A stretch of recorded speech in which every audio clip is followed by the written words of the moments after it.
This podcast contains content such as bullying and mental health topics and may not be suitable for listeners who are impacted by these topics. If you are experiencing issues in your workplace or would like more information on resources available in your location, please check the show notes or head to www.supercooltoxicworkplace.com.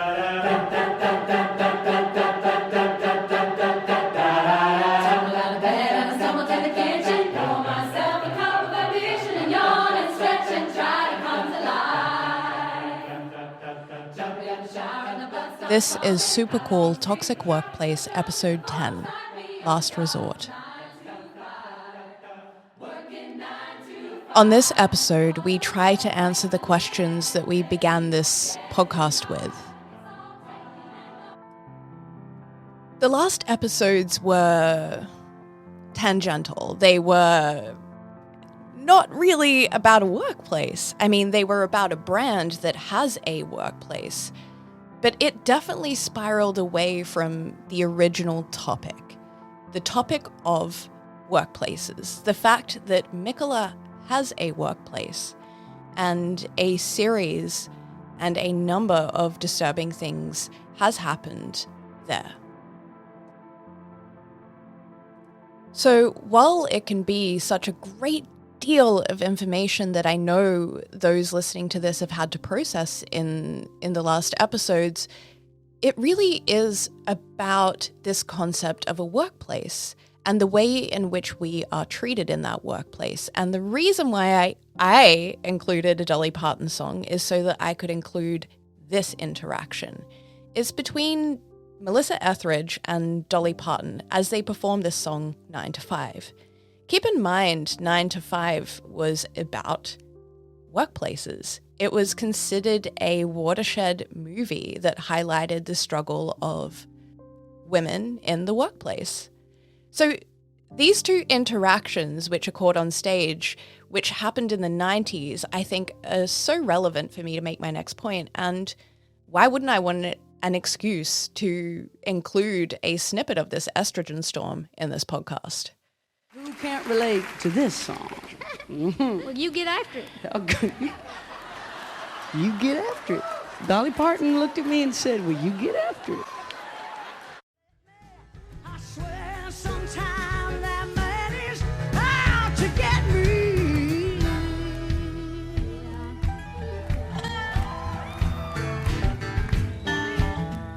That's what I mean about Dolly. You just relate.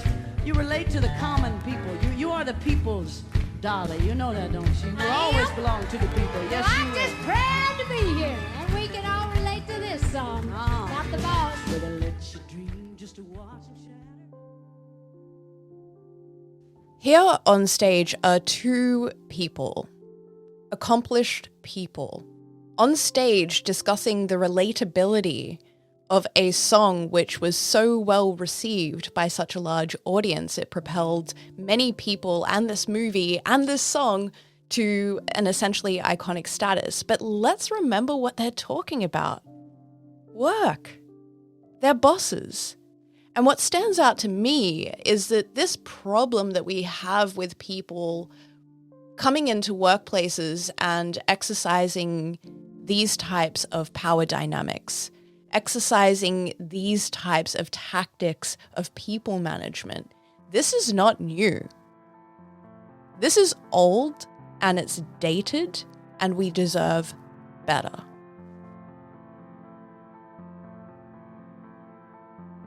While this is a podcast that is about beer and is about Mikkola, it is also about the workplaces in which we work. What should we have to accept as part of this transaction? This transaction, which is essentially, I will give you my time for you to progress your goals and your business, and in exchange, you'll give me a safe place to work. So to bring it back to Mikkola and to bring it back to the beer industry, that transaction has been turned on its head. And that's what's been obvious in this podcast so far.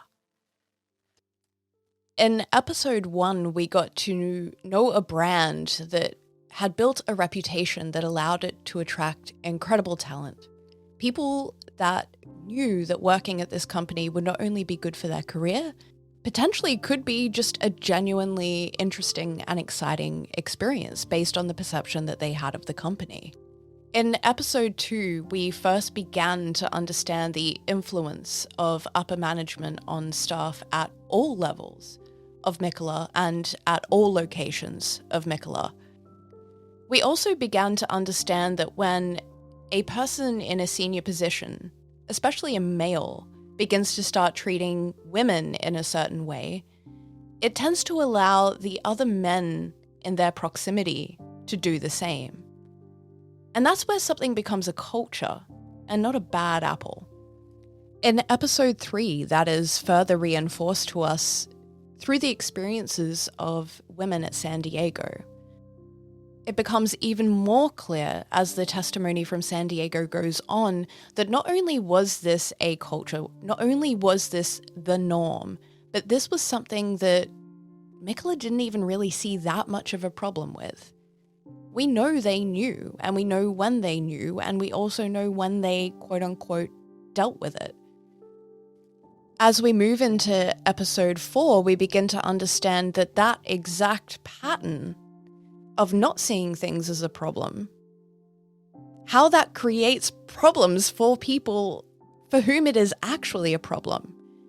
In episode 4, we really understand that it is not just, a HR issue or a people culture issue. It is apathy of leadership, which leads to severe real-world consequences, with a side serving of emotional and physical trauma. And episode 5 is a harrowing example of just how bad it can get when all of those patterns, all of those behaviors go unchecked. What happens when there are no consequences? Well, episode 6 delves even further into that. An entire workforce is waiting on information, is waiting on confirmation after this person has been named publicly, and nothing happens. And in fact, what does happen is an active campaign to ensure that this person is not going to be held accountable within this company and within this framework. And that this person will go on to retain financial benefits and other benefits from being affiliated with Mikkola. He would not be the sacrificial lamb. In episode 7, we see how that strategy worked out. And we see, actually, what made Mikkola finally take notice. Stand up and say sorry. And in episode 8, we see what this apology under duress leads to. And we see why and how this company's motivations are still brought into question and why there is no trust there. And in episode 9, we see that it's not just those who the company have harmed that they are willing to treat this way. Anyone who comes to them with critical questions, with something that they don't understand, with something that doesn't align with their agenda as a brand, it might not be the nicest experience for you. And in that last episode, we left off with Maja from DR, the journalist who took up the case on the Danish side of things. That's where I want to kick today's episode off. I had the chance to speak with Maja this week, and we essentially discussed not only her investigation, but the results of the interview that CEO Sean had on her program on November 9th, 2021. To provide some further background, DR, Maja, and her team and myself began working together a few months into this investigation. And working together, I want to very clearly define, we would share information. We would check in with each other. But ultimately, for those that don't know, anything like this, I'm a separate publication. They have to go off and do their own complete investigation in regards to all of this. But it was essential to ensuring the veracity of not only what you've heard, but what you still have not heard yet. It was a true pleasure to be able to speak with Maja after her interview with CEO Sean and to go into the details of that. For me, it was also crucial to be able to speak with Maja as For those of us who are listening to this in English and cooperating in English and in English and English and English, there is a Danish perspective that I think is interesting and important to include in this, and I think Maja did a really fantastic job of bringing that in. Here's the interview. Tell us how you began reporting on Mikkeller. What took your interest as a Danish journalist who is focused on culture, and what did you feel was important for your audience to hear? It actually started another place, so to speak. I mean, I got a tip about Mikkeller's labels. They were being criticized, the beer labels. And when I started to look into that, I quickly came across Fanny Vandal and her stories and the criticism of Mikkeller. And I found that interesting, and I was intrigued. So I started following what happened on the side, and I got in contact with Fanny. And I asked her if she knew anybody who would talk to a journalist. And then she put me in contact with the first couple of sources and with you. And from then on, it people slowly kept coming. I just talked to a lot of sources where most of them are anonymous. And was that notable for you, the request for anonymity?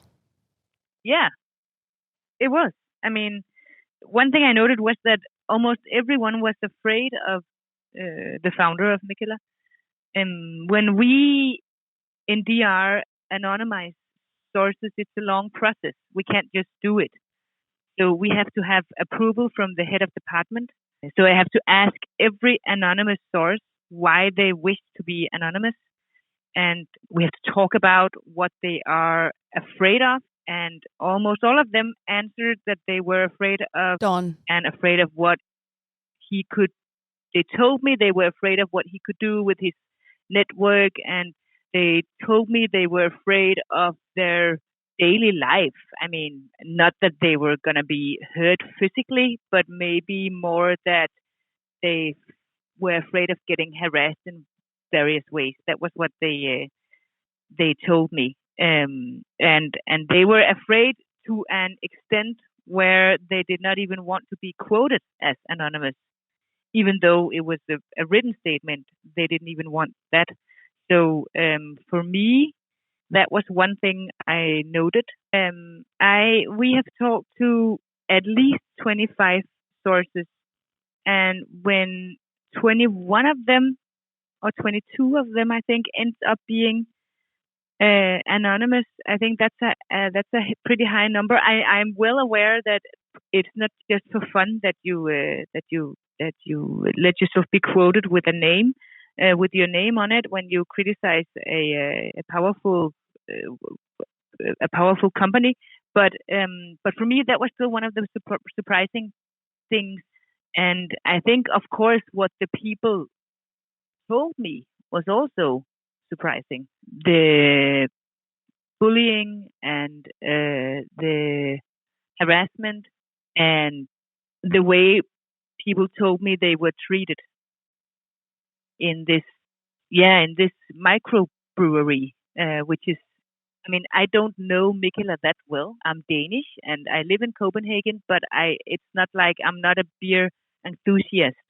I don't know them that well. I wouldn't be able to name any labels. I know that they exist, but I also know that it's a pretty cool beer. It's not like Carlsberg or Tuborg. It's one of the cool beers. So and it has a lot of cultural capital or coolness. For me, that seems to be very progressive and modern. So my thought would be that a company like that would also be progressive and modern in the way that they treated their employees. And therefore, when I started investigating this, that came as a surprise that it seemed like, from the sources I talked to, that didn't match. And continuing on the investigation side of things, was there anything, obviously apart from the request for anonymity, that you found notable about the process of investigation itself, or anything else that you would consider notable? With these kind of investigations, it takes a long time. And I need to document, to make sure that everything is documented very well. And all the sources have been incredible. But I don't know if it's notable, but it's time consuming for everyone, for the sources and for us working with this, of course.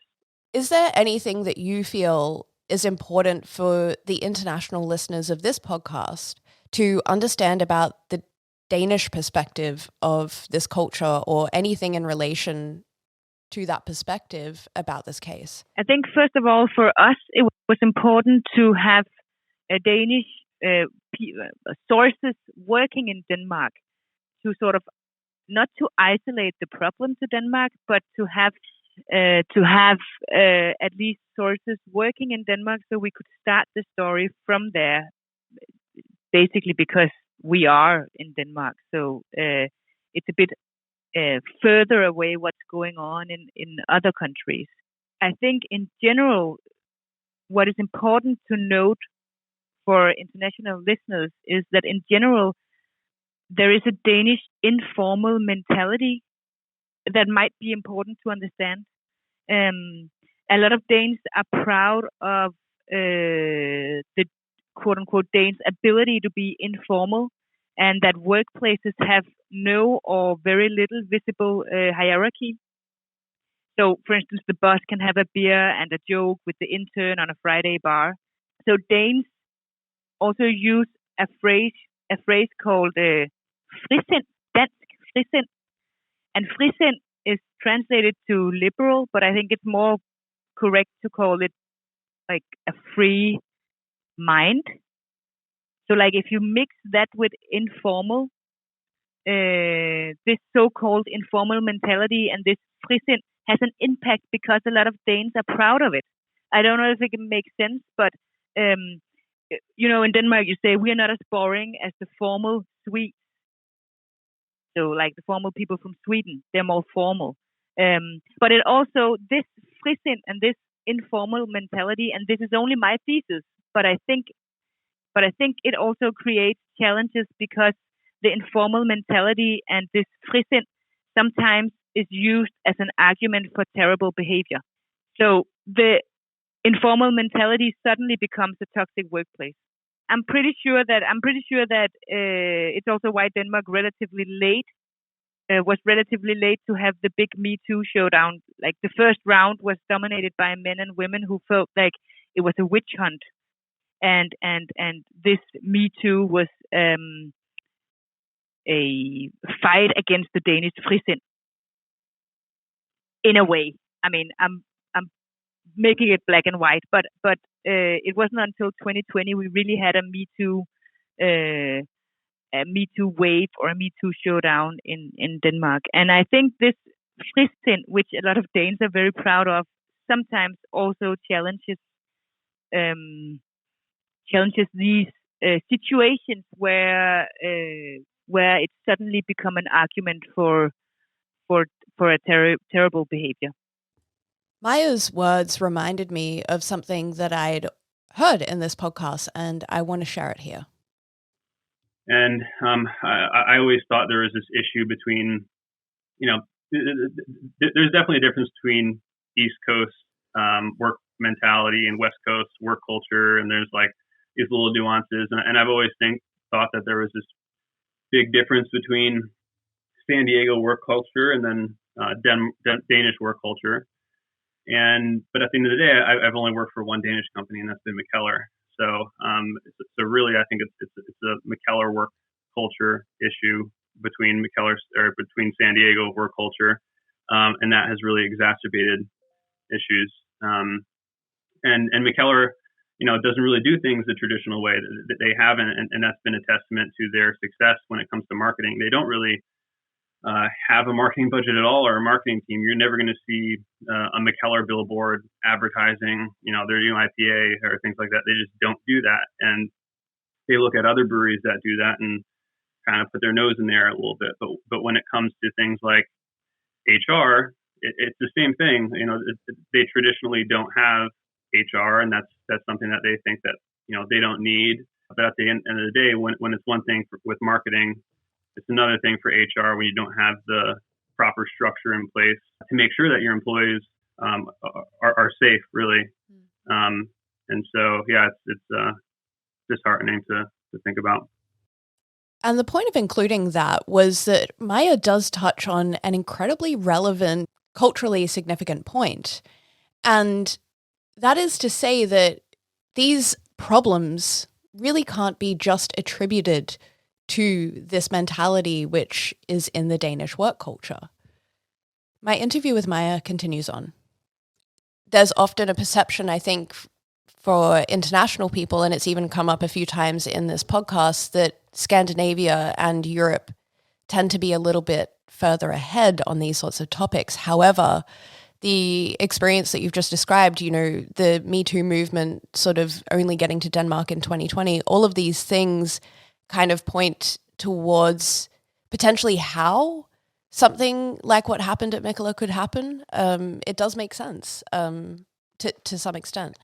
Yeah, and I it's very important to note, also if you use this, Kate, it's very important to note that this is my thoughts as a person on this issue.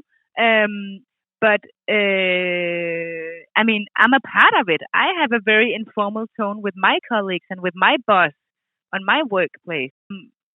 I'm a part of that, and I just noted that the last 5 years that this frisin is very important to Danish culture, to understanding, to a lot of people for understanding themselves. And this frisin, but sometimes this frisin is like free speech, right? Sometimes this frisin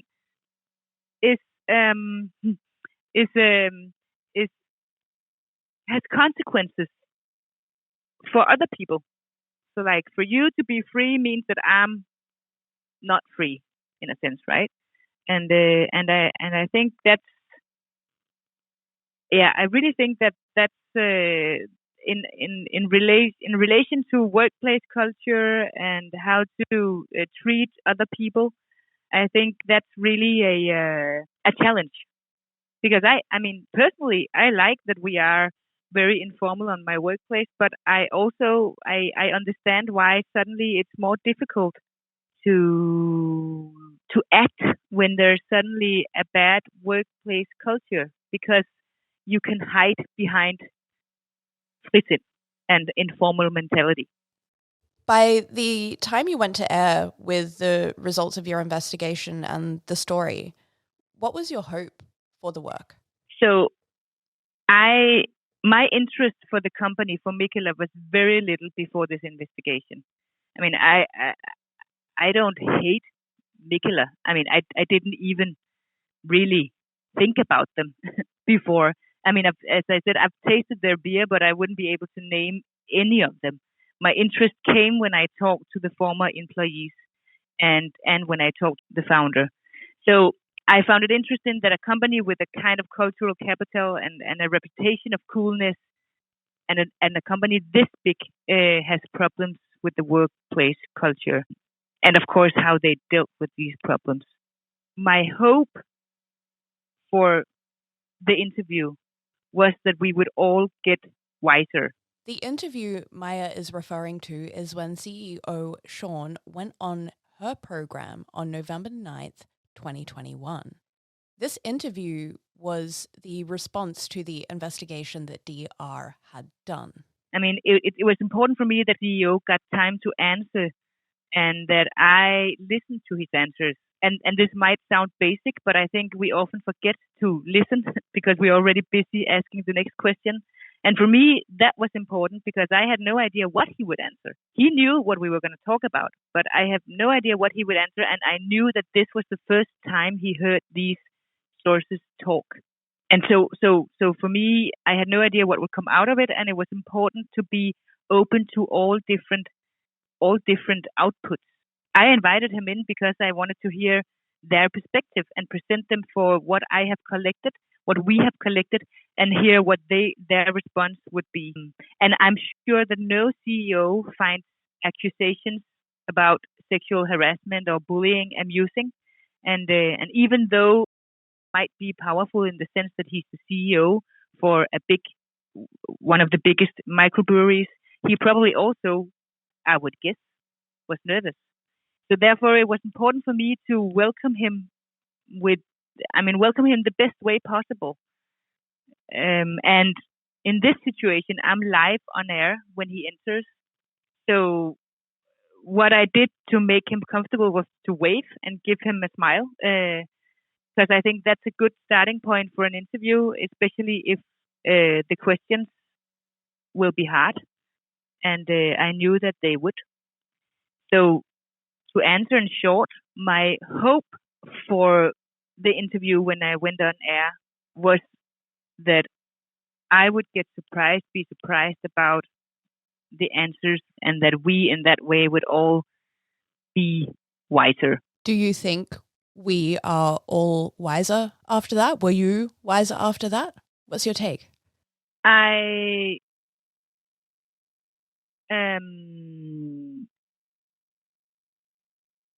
Yeah, in some ways I did.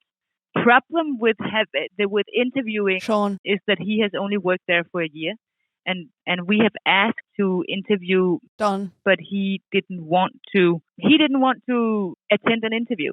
Don't know specifically why. I mean, it was said that it wasn't his area, but we had questions specifically for him. So I would say that, in my opinion, that is his area. Also, he's the founder. I think he's the owner, and he's the face that people know. I mean, the company is him. He is the company. So in that sense, I think it would be logic to have him. Also, the last interview we did was with him. I mean, it's their call. Then that, of course, made it a bit difficult with some questions. I'm not doubting that was touched by the different sources' experiences. I'm sure he was. And I believe him when they say that they are doing things now. I noted that he said that in 10 days, and that's now 8 days, probably when you when you make this able for a podcast business, it's even less days. But in 10 days, he said they will do a training program, and he also said that they have sent circulated policies, which I found interesting and odd, because I've talked to employees who haven't received these policies and still haven't received them. This was also the result of the investigation that I had ongoing with current employees. What were they receiving and when? But in 10 days, they will do the training program. So I hope for everyone that they will do what they say they do. And I think that one thing that surprised me was that, how can I say that? It was that I find it interesting that they have found 7 violators or problematic employees that apparently have harassed around or annoyed 20 to 25 people. So 7 former employees and harassed or annoyed 20 to 25 people. And this is not the 25 people that we have talked to, as far as we know, that still don't want to call it a workplace culture. I find that interesting. He said it's not a part of a work culture. We have had 7 employees that couldn't behave in order, and those employees are now not there anymore. So how many? Yeah. So my question now would be how. I mean, if it's not a culture, then it's a couple of bad apples, 7 bad apples, affecting 25 people. Apparently, was their own estimate. So my question is, how many bad apples before it's a culture? How many bad apples before it's a bad culture? So that's one thing. I mean, and that was also my hope, of course. He said he was sorry. And he said they've done too little and they've done it too slow. And that was another tone and another vibe than when we interviewed. Don, I go on to ask if maybe that had anything to do with the recent DR interview Don did, that didn't go so well in the public sphere. And I mentioned he apologized for that. He did. And he was, I don't know if he excused or said he was sorry about the interview he did with us, but he said he was sorry about the interview he did with another media where he said the same. But I'm not sure I know what he was sorry. I think he was sorry for being misunderstood. But he also said that there has been no bad workplace culture. So in that sense, they both still claim that. And I think that's interesting because when is it a bad workplace culture? And who defines that? One other thing that I noted was that excused the behavior with that they were a startup, that this was a relatively new company and not that big. And I know the whole story with been sitting in his kitchen starting this beer business, but it's a company who's 15 years old. I don't think you could be a startup for 14 years. That's a bit too many years. So I don't think, I don't buy that excuse that it's new and small, because they have more than 600 employees, and everyone who has more than 600 employees and have been a company for in Denmark for 15 years know that most of the companies this size are on overenskomst, and now I'm saying a Danish word, but a union agreement. So, and most of the companies have like HR, functional HR, and most of the companies that size have these pretty basic things that makes a workplace for employees worth working for or working at. So I just think that anyone... She goes on to say that Sean was a CEO at a large-scale company. Before, I mean, he knows what he's doing. He's been a CEO before. I know that he had a lot to do. He has only been there for a year, and I guess there was a lot to do. But he also know how to run a business this size and know how to make sure that employees are treated right. We go on a little further just to discuss some of the details that came out in a subsequent article, which is available online, also from DR. We are discussing one of the people who was reached out to for comment, a former War Pigs manager. This was interesting. Former War Pigs manager, he said, I don't recognize what says about me making masturbating sounds or being sexist, but on another night I was drunk with my male friends, and apparently I said something sexist to one of the employees, and so I was fired. So basically he says, I don't recognize being sexist towards, but I've done it another time. That's very odd. I mean, if I were, I would not have said the last part. He chose himself that he would be named, and he chose himself the quote, and he insisted on this. So he insisted on saying that he wasn't sexist to Camilla, but he has been sexist to someone else.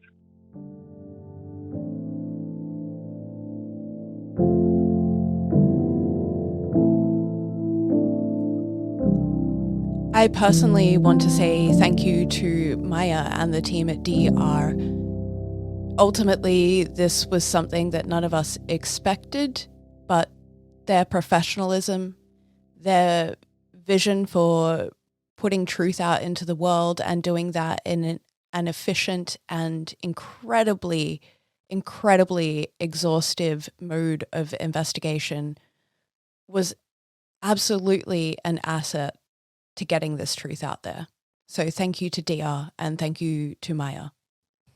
After the incident with Don and Fanny's employer, I was really directly in contact with people at Mikkola. And after MBCC and everything that happened and what people were telling me was important to them, I proposed to them, and they knew at this point that the investigation was going on, that I would hold an interview format for them to be a part of this podcast and to answer the questions of those who they had harmed. They declined that format, and that is their right. I understand that. And instead they invited me in for a meeting. We had a time set, so they suggested we keep that time and that I could come in and provide feedback from my investigation and tips on how to improve the company. So that's what I did. And I'm not going to talk about it yet. There were conversations that were had, there were specific questions that were asked, but I gave my word that this wasn't going to be in the publication. We'll see what happens. I did, however, have to ask the questions, and I formulated a list of questions based on everything that was looking like it could be running in the podcast. I sent them, and this is the response that I got back to them. This is from their legal counsel. Dear Kate, thank you for all your questions. Unfortunately, it is not possible for us to answer all of these one by one, and a lot of them are related to sensitive personal information that we cannot comment on. But as an overall comment, we would like to state, we are sorry that we did too little too late to create a safe working environment for all, and that we did not have a solid system and processes in place to prevent these things from taking place unnoticed and to help us act faster in some cases. For the past 8 months, we have been doing all we can to implement these systems and processes in our organization and have a short-term and long-term action plan in place. Link. We hope that we can play an active, significant role and be a part of positive change in the beer industry and the restaurants business onwards. In closing, we would like to point out the following. While we are and remain committed to full transparency and appreciate any kind of public criticism which helps to continuously improve our work environment, we must ensure that our former and present employees' personality rights are fully respected as legally required. Identifying individuals in this context, either by name or otherwise, would severely impair their rights. We explicitly do not consent to any such identification. However, we trust that you are aware of this legal and moral principle, and will meticulously observe it in your podcast and in any other possible publication. We look forward to continue our constructive dialogue. Peter never responded to my request for comment, and therefore I'm not going to include the apology that he gave to DR, which was both to the source that you heard in episode 5 and others. So let's talk about my 94 questions. Yeah, 94. I get definitely the sentiment that there are some things which were considered sensitive or too personal to get into, but those were specific things that I had to ask. Did this happen? Around what time? Where? All of these sorts of things. But there were also things that were just distracting, like what Maja mentioned in that interview around union agreements. I found stuff there. GDPR, I found stuff there. UN trade agreements and UN Security Council legislations, yeah, I found stuff there. At a certain point in this investigation, it seemed like any rock I turned over, I would find something weird. Now, am I saying that the company breached UN Security Council guidelines around trade agreements? No. Here's what I am saying. I was researching MBCC for pretty obvious reasons and was combing through historical posts on their site about the festival just to see how it had been represented historically. I knew about, but I also re-noticed the fact that there were 4 delegates from North Korea that served beer at the 2019 Mikella MBCC festival. And I'm someone who has a tattoo of 2016 "You're so shit" on my body. And that's neither here nor there, but what is there is that year started off with North Korea doing missile tests. Trust me, I remember. And so when I think of this, I'm like, how do you get North Korean beer into Denmark? And then I start looking around a little bit and I realize, and I eventually confirm with the European Council for the European Union and Danish customs what the laws are for importing things from North Korea. And I'm like, how did that beer get there? And again, I'm not saying they did it. I'm just saying that everywhere I look, there is something weird where there is a clear standard and then there is this company not following that standard. But these 94 questions, you know, they were meticulous, to use that word, and they were thoroughly researched. thoroughly considered. They were isolated to individuals. There were parts of it which were for the company. It was clear, and I understand that maybe there were time frame issues or whatever issues. But these are open questions. What happened? Mikella absolutely have the right to decline their participation in this public conversation, but you can't say that you care about making up for the past when you're not even willing to admit the truth of it. And we can sit here and say, well, you know, it could be Danish culture. They expanded too quickly. They didn't have the things in place. Well, this is happening all throughout beer, and this is a beer industry-wide problem. But you've heard from so many people in the beer industry. I think there is a problem. Yes, absolutely. Just as workplace culture plagues any industry. But I think to separate Mikella and the beer industry is really important. And I have to say that the beer community that I've gotten to know is pretty beautiful. People look out for each other. People genuinely are trying to make change. And amazing changes have happened. And if I make any follow-up, that is going to be a big part of it, because I don't want anyone listening to this to think that I'm ignoring all of the people out there trying right now. No. What I'm trying to present right now is a problematic figure within this community and pose the question, what does accountability look like? And I think that's a question for Mikella's founder and owner, the person who is ultimately responsible not only for being CEO at the time, but for this thing. And the CEO interestingly noted, or the company has given the excuse, that when Don has made certain comments in the media and press, he has been a business owner under an extreme amount of stress. Or this is his baby and it's so hard for him to watch.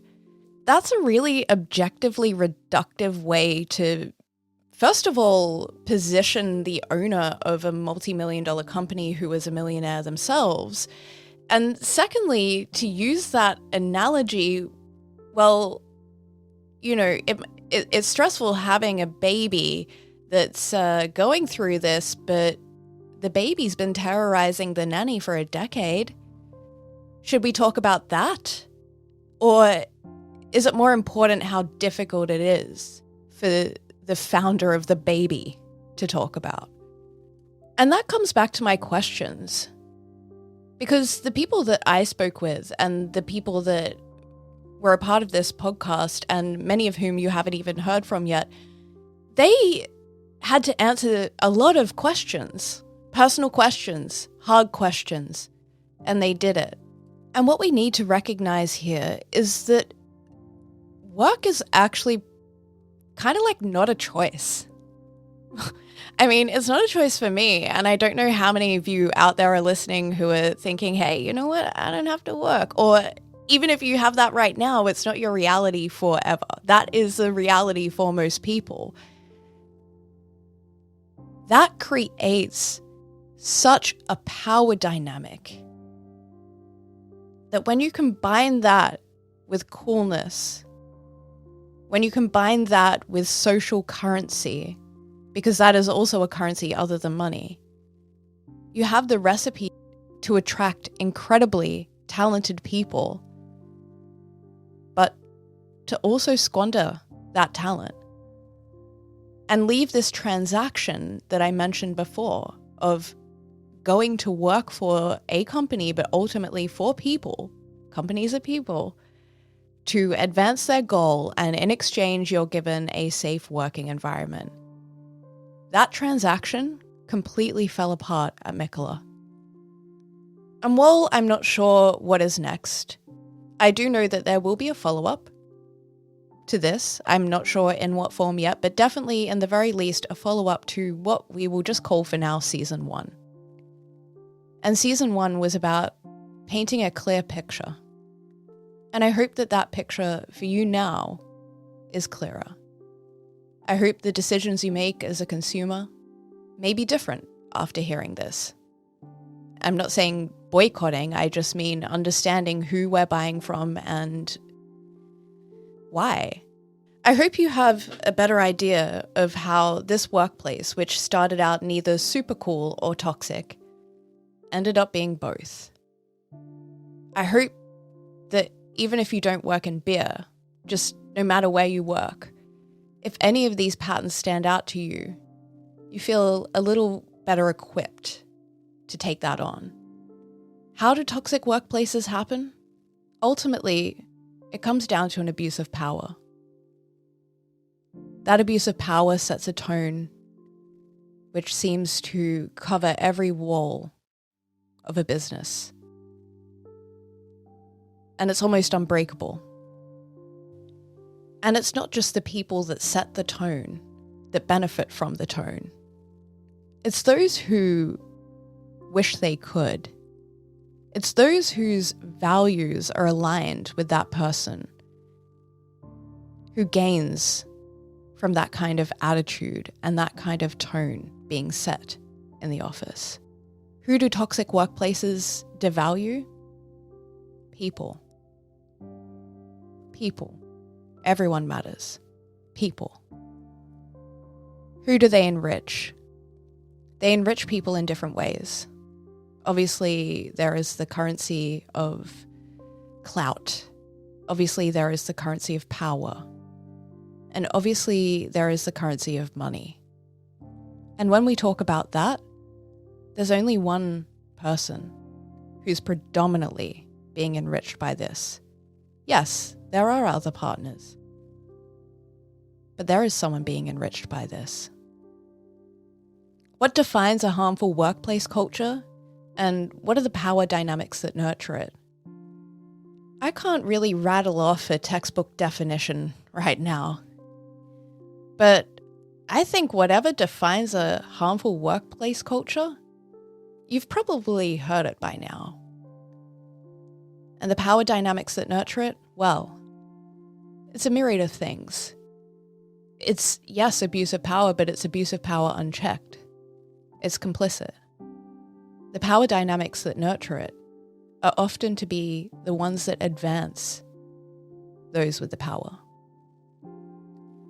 So I think it's important that the last voice you hear on this podcast is not mine. There's a lot of people out there that are coming out of the woodwork and making claims. And I've seen firsthand myself some of the same claims that they're making. It's just a different person, and it's slightly different. I can tell by my direct experience being in San Diego and seeing those things happen that they're most likely true. It's very highly likely that they're true. I cannot speak to individuals that were there before my time, but I can speak overall to the work culture.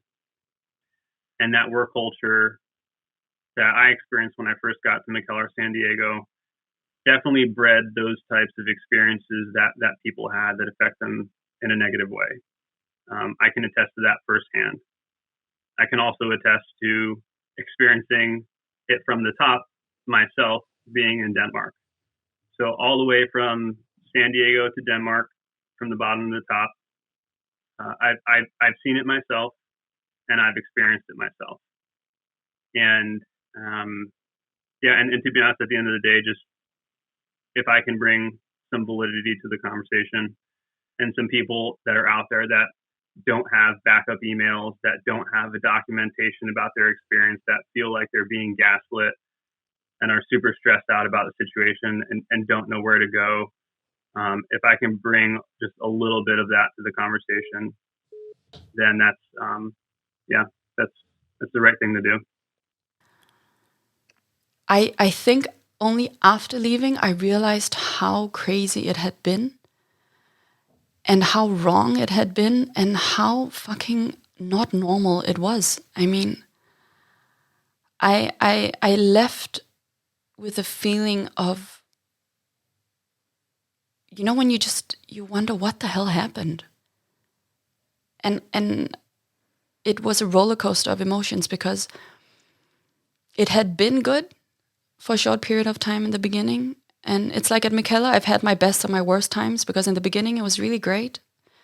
But as soon as it wasn't great anymore, it's been the most crazy, terrifying, tiring, confusing, violating. I mean, I've never experienced anything in my life as intense as this and as wrong. And I've never felt more useless in my life than after this, because they literally take away all confidence you might have. And they take away, like you feel so insignificant after working there, because that's how they see you. I believe that's how I felt I was seen.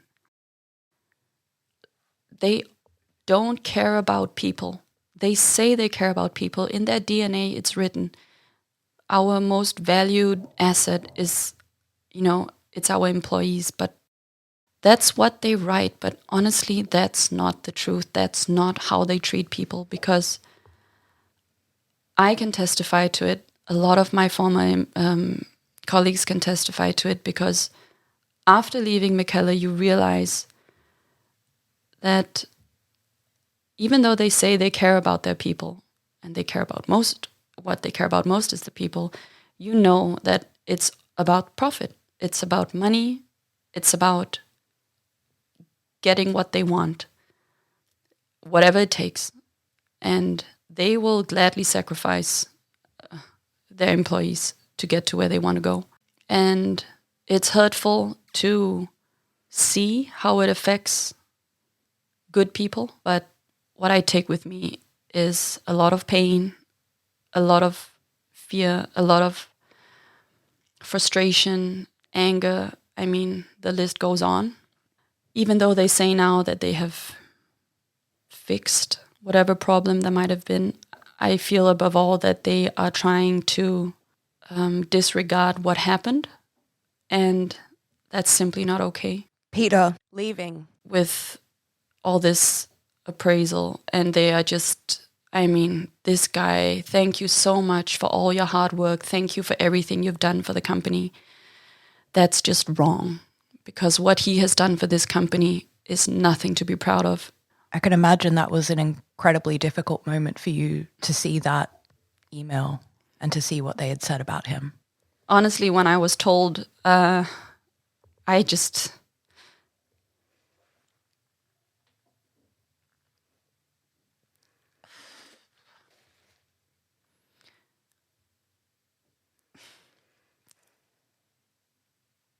can't even describe how I felt when I was told, because I just felt, the anger. Most of all, I felt anger, because this is a guy who has ruined the lives of so many good people.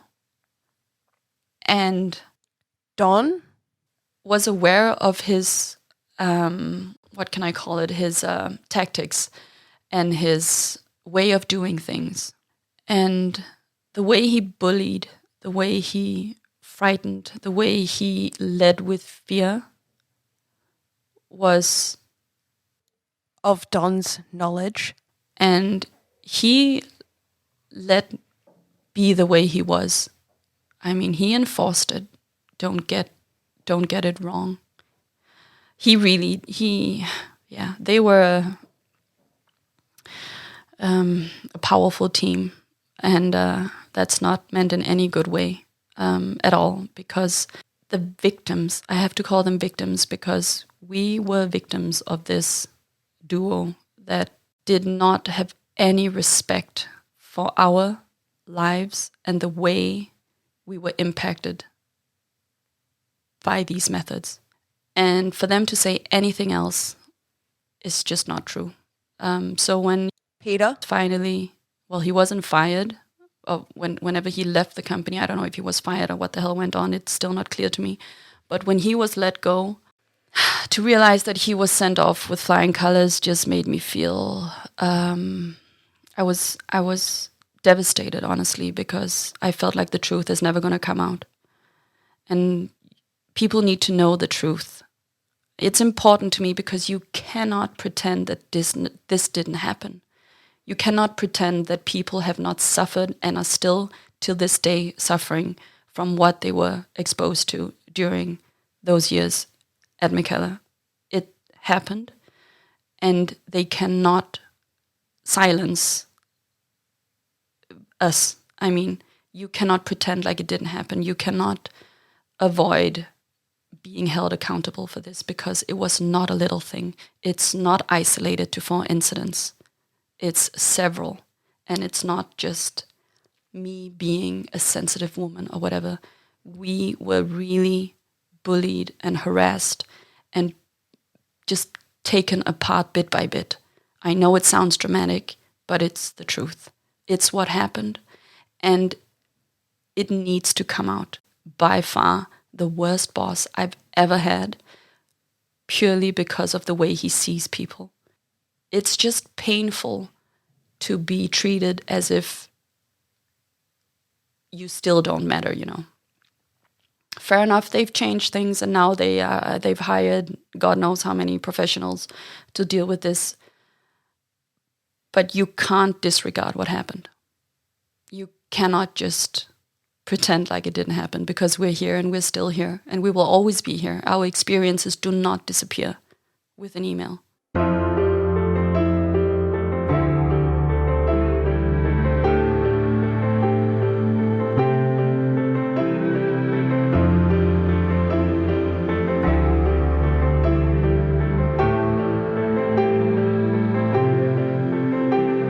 Super Cool Toxic Workplace is a Hand and Heart media production and was written, produced, and hosted by Kate Bailey.